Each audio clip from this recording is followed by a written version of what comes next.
Pada masa kekuasaan Sultan Dayanu Ihsanuddin inilah, pada tahun 1613 untuk pertama kalinya VOC datang ke Buton. Kedatangan VOC disambut baik mengingat tujuan awalnya adalah berdagang. Hingga puluhan tahun lamanya, VOC berada di Buton dengan sikap yang baik tanpa ada gejala permusuhan. Tahun 1631, Sultan Dayanu Ihsanuddin tutup usia. Sio Limbona kemudian mengangkat Sultan Abdul Wahab sebagai penggantinya.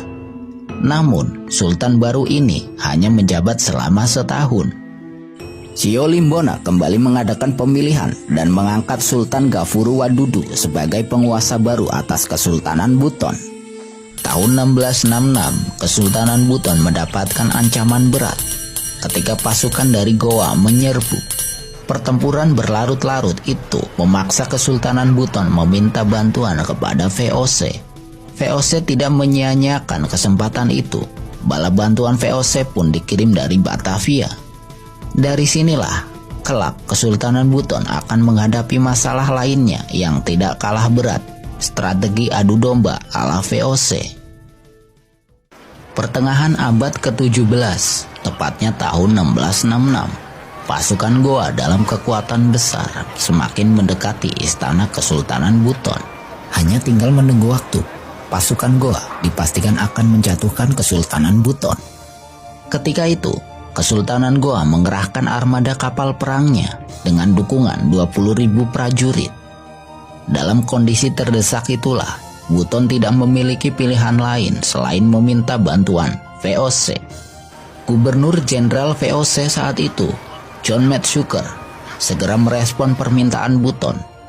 Desember 1666, pasukan VOC dari Batavia dengan kekuatan 21 kapal perang dan 600 prajurit Eropa yang dipimpin Cornelis Spelman merapat di pelabuhan Buton.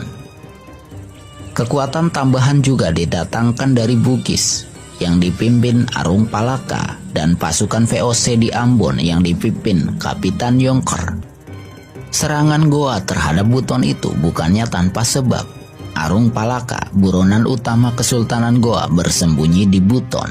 Goa menganggap Buton menyembunyikan Arung Palaka. Bala bantuan dari VOC itu membuat Goa yang di atas angin menjadi terpukul. Goa tidak hanya kalah, tetapi juga kehilangan beberapa wilayah mereka seperti Bone dan Sopeng.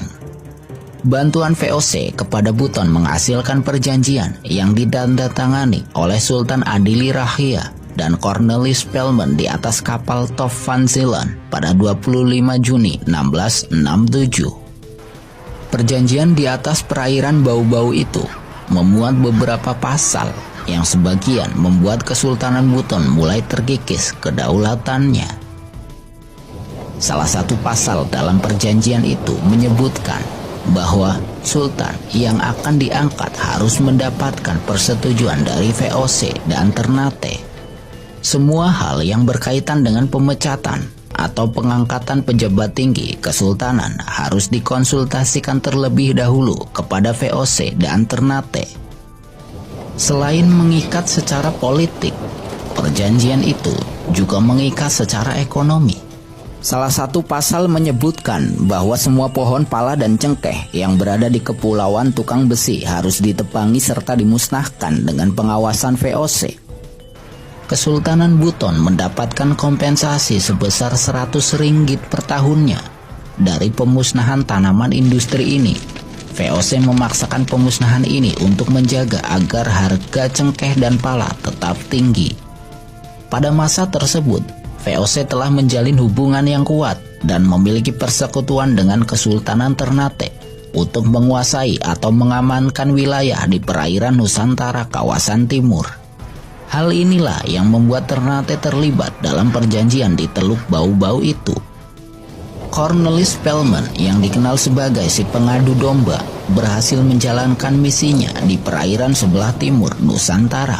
Hubungan Buton dan Ternate yang sebelumnya terjalin baik menjadi tegang akibat perjanjian di atas kapal itu.